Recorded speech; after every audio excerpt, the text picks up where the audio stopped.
2022 का पहला सूर्य ग्रहण। शनि अमावस्या में ग्रहण की काली छाया। पिता पुत्र का अद्भुत संयोग। कैसी रहेगी सेहत, कारोबार और आर्थिक पक्ष? देखिए सिर्फ धर्म ज्ञान पर। नमस्कार, हरिद्वार से मैं कविता राणा और मेरे साथ आज मौजूद हैं जाने माने ज्योतिषाचार्य राकेश चतुर्वेदी जी। सर, स्वागत है आपका। नमस्कार दर्शकों, नमस्कार कविता जी। इस 30 अप्रैल को शनि अमावस्या के दिन ही साल का पहला सूर्य ग्रहण लगने जा रहा है। भले देखिए, ये सूर्य ग्रहण हमारे देश में यानी कि भारत में दिखाई नहीं देगा, लेकिन ज्योतिष शास्त्र के आधार पर इसका प्रभाव आपके और हमारे जिंदगी पर पड़ेगा। जी हाँ, और ऐसे में शनिश्चरी अमावस्या के दिन साल का ये पहला सूर्य ग्रहण मेष राशि के लिए और वृषभ राशि वाले जातकों के लिए कैसा रहने वाला है, आपकी सेहत, आपके धन धान्य, आपके काम कारोबार और आपके रिश्तों पर इस ग्रहण का और ऊपर से शनि महाराज की अमावस्या का किस तरह से असर पड़ेगा, इसमें क्या कुछ आपको मिलेगा और क्या कुछ आपको इसमें आपके खोने के चांसेस हैं, किन चीज़ों का खोने के चांसेस है और क्या कुछ सावधानियां आपको इस दौरान बरतनी पड़ सकती है, इसी को लेकर आज हम बात करने वाले हैं राकेश चतुर्वेदी जी से। तो सर, सबसे पहले तो मैं आपसे यही जानना चाहूँगी कि शनि अमावस्या के दिन सूर्य ग्रहण, इसका महत्व आप हमारे दर्शकों को बताइए। क्या इससे डरने की जरूरत है हमें? देखिए, ग्रहण शब्द ही अपने आप में डराने की शब्द आता है कविता जी। तो जाहिर सी बात है, हम अगर सामान्य भाषा में भी अक्सर हम देखते हैं कि हमारी खुशियों पे ग्रहण लग गया या हमारे जीवन पर ग्रहण लग गया, तो ग्रहण शब्द अपने आप में ही एक नकारात्मकता का भाव लेकर आता है। और जाहिर सी बात है, सूर्य को ग्रहण लगना मतलब इस ब्रह्मांड की इकलौती शक्ति जो है, जिसको आत्मीय शक्ति कहा जाता है, उस पर ग्रहण लगने का अभिप्राय है कि हर किसी के जीवन को इधर से उधर कहीं ना कहीं किसी न किसी पहलू पर जरूर यह प्रभाव देगा। इसलिए हम सभी के जीवन में यह ग्रहण बहुत बड़ा प्रभाव लेकर आ रहा है। और दूसरा शब्द आपने कहा कि शनिश्चरी अमावस्या यह है, इस दिन ग्रहण लग रहा है, उससे भी बड़ा खास हो जाता है कविता जी। एक बात का और हम दर्शकों को ध्यान दिला दें कि एक दिन पहले ही शनिदेव गोचर कर चुके हैं और अगले दिन ही यह ग्रहण लग रहा है कि वह अपनी एक राशि से, अपनी प्रिय राशि से निकलकर दूसरी प्रिय राशि में गए हैं और वहां पर उन्हें मंगल का साथ मिला है और साथ ही साथ ग्रहण भी सूर्य पर लग रहा है। तो यह जो शनिवारी अमावस्या है, शनिश्चरी अमावस्या है, इस दिन का ग्रहण बहुत विशेष है और हर जातक की, चाहे वह किसी भी राशि का हो, किसी भी लग्न का हो, क्योंकि सूर्य एक है, आत्मीयता का कारक है, तो हर किसी के जीवन में यह कहीं ना कहीं मान सम्मान, यश, वैभव, धन संपदा, स्वास्थ्य, हर किसी एंगल पर यह पूर्ण रूप से प्रभाव डालेगा ही डालेगा कविता जी। जैसे कि सर आपने बता दिया कि इसका प्रभाव असर पड़ने वाला है, तो आइए सबसे पहले हम बात करते हैं मेष राशि की। मेष राशि वाले जातकों की हेल्थ पर इसका क्या असर रहेगा? देखिए, मेष राशि वाले जातकों के लिए अगर हम इस चार्ट पर थोड़ा सा हम नज़र डाल दें, दर्शकों का भी ध्यान केंद्रित कर दें कि अगर हम देखें तो शनि मंगल का अब यहाँ पर युति बन जाती है कुंभ राशि में। एक दिन पहले ही शनि का गोचर हो चुका है। दूसरा, अगर हम बात करें मेष राशि वालों के लिए, अगर हम बात कर रहे हैं, तो अगर हम मेष को, अगर हम लग्न में इसको देखें, प्रथम घर को, मेष को, तो वहाँ पर सूर्य राहु चंद्रमा की वहाँ पर युति आ रही है। सूर्य राहु अपने आप में ग्रहण योग बना रहा है। दूसरी चीज, शनि और मंगल की यहाँ पर युति आ रही है कुंभ के राशि में, अपनी ही राशि में शनि के साथ मंगल वहां बैठकर, और शनि मंगल जब भी बैठता है वह अंगारक दोष देता ही देता है। स्वास्थ्य और धन पर वह कहीं ना कहीं से संकट लाता है और मंगल स्वामित्व करता है मेष राशि का। तो मेष राशि वालों के लिए अगर विशेष रूप से अगर हम बात करें स्वास्थ्य कारणों से कविता जी, तो स्वास्थ्य कारणों से मंगल यहाँ पर पूर्ण रूप से प्रभाव दिखाने वाला है। कुछ ऐसी बीमारी शरीर में आएगी जिसका पता नहीं चलेगा, बेवजह का व्यर्थ पैसा व्यय होगा।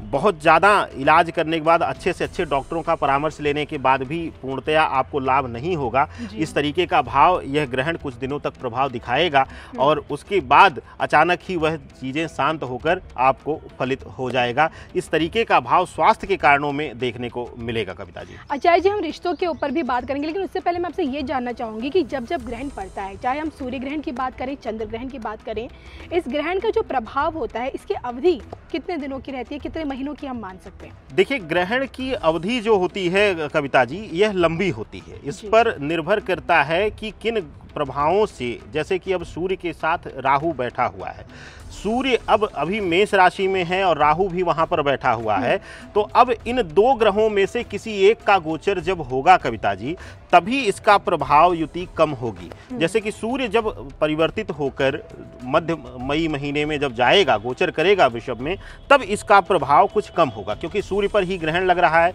राहु साथ में बैठा हुआ है वहां पर। तो लेकर चलिए कि एक कोई भी ग्रह जहां पर जिस ग्रहण में लग रहा है, जो परिस्थितियां हैं उस समय ग्रहीय परिस्थितियां, उस घर से जब कोई महत्वपूर्ण घर गोचर करेगा तो उसका प्रभाव युति शांत होती है। तो इसका प्रभाव जो है, कोई भी ग्रहण जब है तो उसका प्रभाव एक समय अंतराल तक रहता है, जब तक कोई बड़ा गोचर ना हो उस बीच। जी, अब अगर बात करें हम इनकी पर्सनल लाइफ को लेकर, क्या लगता है मेष राशि वाले जातकों की जिंदगी में, उनके रिश्तों में क्या कहीं कोई खटास आ सकती है? देखिए, अगर मेष राशि वालों के लिए देखा जाए कविता जी, तो सूर्य गुरु की युति बन रही है उनके राशि अनुसार 12वें घर में। तो यहाँ पर एक प्रभाव आता है कि चारित्रिक भटकाव जरूर होगा।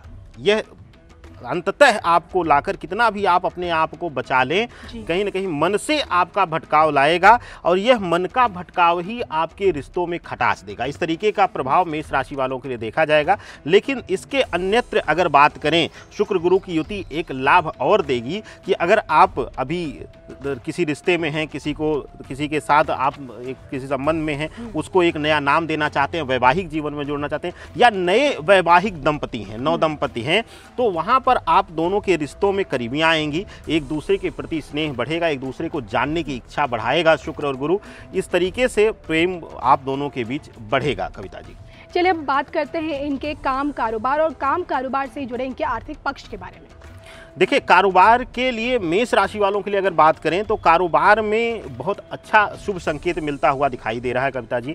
सूर्य का प्रभाव जो है, ग्रहण लग रहा है, लेकिन उसके साथ ही क्योंकि वह मंगल के घर में बैठा हुआ, वहां पर चंद्रमा की भी उस दिन युति आ रही है, तो कुल मिलाकर यहाँ पर कारोबार के क्षेत्र में प्रसिद्धि देने का काम इस बीच करेगा। कोई बड़ी डील वगैरह भी आप क्रैक कर सकते हैं। इसके साथ ही बहुत दिनों से अगर लॉस में चल रहे थे तो इसी अंतराल में 10 से 15 दिनों में आपको कुछ बड़ा लाभ देखने को मिल सकता है।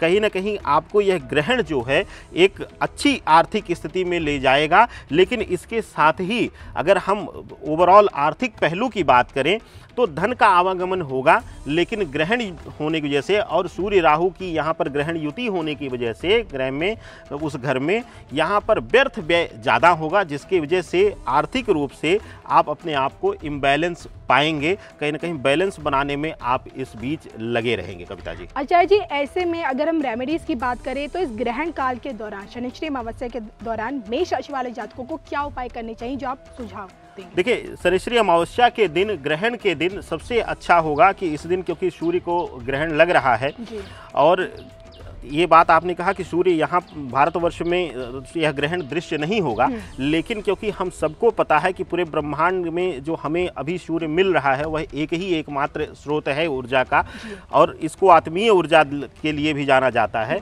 तो उस दिन बैठकर सूर्य के बीज मंत्रों का उच्चारण करना, जाप करना, इसके साथ ही प्रयास करिए कि श्वेत पुष्प रखकर, अगर आप अपने सामने या जहाँ भी पूजा स्थल पर बैठे हुए हैं वहाँ श्वेत पुष्प रख कर अगर आप जाप करते हैं तो आपके लिए बहुत ही शुभ होगा। और इस दिन ग्रहण के बाद, जब ग्रहण काल निकल जाए, उसके बाद आप घी का अर्घ दें इनको। देसी गाय के घी अगर मिल जाए आपको तो उसका अर्घ दें। उसका अर्घ कैसे दिया जाता है, यह छठ पूजा में बड़ा अच्छा विधान हमको सीख मिलती है कि वहाँ पर घी के दीप को जलाकर उनको बल दिया जाता है। सूर्य ऊर्जा का कारक है, तो उनको जब ऊर्जा हम देते हैं तो उनको और बल मिलता है। और ग्रहण के दिन जाहिर सी बात है हमें उनको ऊर्जा ही देना है, शक्ति ही देना है। तो उस दिन अगर घी का अर्घ देते हैं आप स्नान इत्यादि करके, तो यह बहुत ही बड़ा शुभ संकेत आपके जीवन में देगा कविता जी। चलिए, अब तक हमने बात की मेष राशि वाले जातकों के बारे में, और अब बारी आती है वृषभ राशि वालों के बारे में।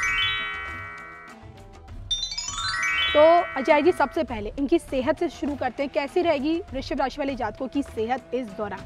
देखिए, वृषभ राशि वालों के अगर सेहत के लिहाज से बोला जाए, वृषभ राशि के जातकों के लिए कविता जी, तो सेहत के लिए बहुत ही अच्छा समय रहने वाला है। और यह ग्रहण इनको किसी पुरानी बीमारी से निजात देता हुआ भी आ रहा है, जिससे ये बहुत दिनों से परेशान थे, डायग्नोस नहीं हो रही थी, परेशानी चल रही थी, बड़े से बड़े डॉक्टरों को दिखा चुके थे और सभी तरीके के एडवाइस से ले चुके थे, आयुर्वेद से लेके हर तरीके का, और नहीं सोल्यूशन मिल रहा था। तो अब यहाँ पर इनको कुछ शुभता मिलती हुई दिखाई देगी। इसके साथ ही विशेष करके अगर नए संतान के आवागमन का इस बीच कोई बन रहा है योग, तो वह बहुत उत्तम समय दिखाई दे रहा है। बस थोड़ा सा ग्रहण के दिन इनको विशेष रूप से, जिस दिन शनिश्चरी अमावस्या है, जिस दिन ग्रहण है, उस दिन कुछ विशेष ख्याल रखना है। उसके अन्यत्र इनके लिए यह ग्रहण स्वास्थ्य के लिहाज से बहुत ही शुभ संकेत लेकर आ रहा है। ऐसे में इनकी ग्रह स्थिति क्या कहती है, अगर आप इन्हें बोर्ड के द्वारा समझाएं? देखिए, अगर ग्रहीय स्थिति को देखा जाए तो इनके, अगर हम वृषभ राशि वालों के लिए बात करें तो इनका जो प्रथम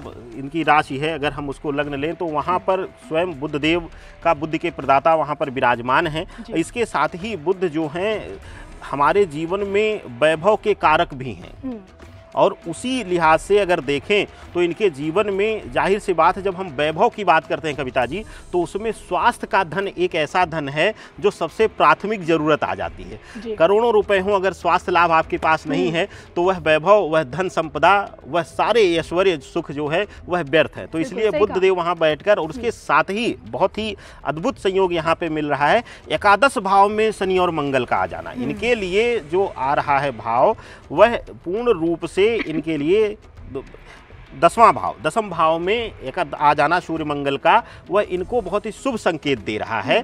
शुभ संकेत इसलिए कि वहाँ शनि मंगल बैठकर इनके स्वास्थ्य को बल दे रहा है, साथ ही साथ यहाँ पर सुख और वैभव में वृद्धि भी कर रहा है। तो ग्रहीय दृष्टिकोण से इस दिन, ग्रहण के दिन जो चक्र है, वह वृषभ राशि वालों के लिए, जातकों के लिए बहुत ही शुभ संकेत देने वाला स्थिति पैदा कर रहा है। अगर हम अब इनके रिश्तों को लेकर, संबंधों को लेकर बात करें तो कैसा रहेगा इस दौरान?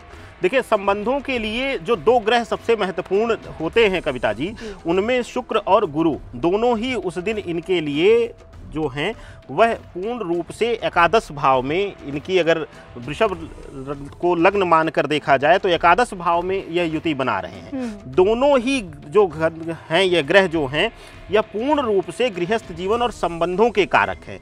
कैसे? शुक्र पूर्ण रूप से वैभव और संबंधों का कारक आ जाता है, गुरु पूर्ण रूप से वैवाहिक संबंधों और विवाह, सुख, संतान प्राप्ति, इन सब का कारक तत्व लेकर बैठ जाता है। तो यह दोनों जो है वो एकादश भाव में युति बनाए हुए हैं। तो संबंधों के लिहाज से बहुत अच्छा समय होने वाला है। चाहे आप पति पत्नी हो, चाहे आप प्रेमी प्रेमिका हो, या किसी अन्य संबंध में मित्रवत हो या कहीं भी हो, उन संबंधों में प्रगाढ़ता बढ़ेगी, गहराई बढ़ेगी, एक दूसरे को आप और ज़्यादा समझने का प्रयास करेंगे और दोनों एक दूसरे के इमोशन से अटैच रहेंगे। यह शुभता पूर्ण रूप से उस दिन ग्रहीय दृष्टिकोण से कविता जी मिल रही है। चलिए, ये तो बात की आपने इनके संबंधों को लेकर। जाते जाते अब ये जानते हैं कि इनका काम कारोबार और इनके काम कारोबार से जुड़ा ही इनका आर्थिक पक्ष, यानी कि धन धान्य के मामले में भी ग्रहण की अवधि इनके लिए क्या ला रही है? देखिए, ग्रहण की अवधि में सबसे उत्तम जो देखने के लिए इनके लिए आ रहा है वह द्वादश भाव में, यानी कि 12वें भाव में। अगर हम वृषभ से देखें तो द्वादश भाव आता है। द्वादश भाव में सूर्य और राहु एक साथ का बैठ जाना, वह व्यर्थ के खर्चे या फिर कहीं इनके व्यावसायिक स्तर के सम्मान को चोट लगना, कहीं ना कहीं से ग्रहणी जो ग्रहण यह तिथि में लग रहा है वह इनके सम्मान पर भी थोड़ा सा प्रभाव या चोट दे रहा है कविता जी।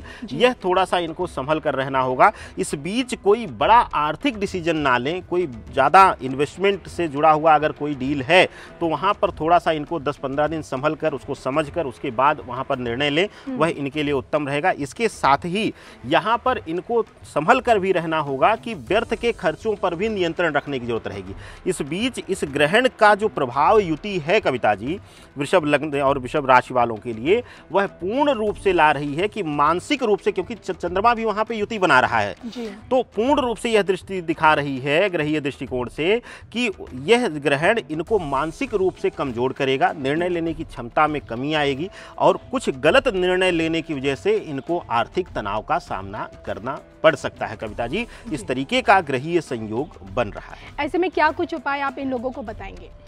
देखिए, दो तरीके से इनको लाभ मिल सकता है, स्पेशली वृषभ राशि या लग्न दोनों लोगों के लिए हम यहाँ पर बोलते हैं कि अगर ग्रहण के दिन आप बैठकर शांति से बैठकर कहीं भी एकांत जगह ले लें, जब तक कि ग्रहण अवधि है, भले ही दृश्य नहीं है, इसको हल्के में मत लीजिएगा, क्योंकि हम बार बार कहते हैं शास्त्रों में एक ही सूर्य का वर्णन है, उसी के प्रभाव में हम जी रहे हैं, तो जाहिर सी बात है वही एक ऊर्जा का स्रोत, अगर उस पर ग्रहण लग रहा है तो ब्रह्मांड में वह ग्रहण लग रहा है, खगोलीय घटना है, तो वह सभी को प्रभावित करेगी। इस दिन आप बैठकर चंद्रमा के बीज मंत्रों का जाप करिए, और हो सके तो गौमूत्र अगर घर में हो शुद्ध पड़ा हुआ है तो गंगा उसी को डालकर और उसको स्नान करिए आप, उससे राहु की शांति होगी और साथ ही साथ चंद्रमा को बल मिलने की वजह से मानसिक और मनोस्थिति जो है वो आपकी मजबूत होगी, निर्णय लेने में आपकी क्षमता में वृद्धि होगी और मानसिक पीड़ा से आप आने वाले समय में बच पाएंगे। कविता जी, चलिए, तो ये थे हमारे साथ आचार्य राकेश चतुर्वेदी जी, जिनसे हमने जाना कि इस शनिश्चरी अमावस्या पर पड़ने वाला साल का पहला सूर्य ग्रहण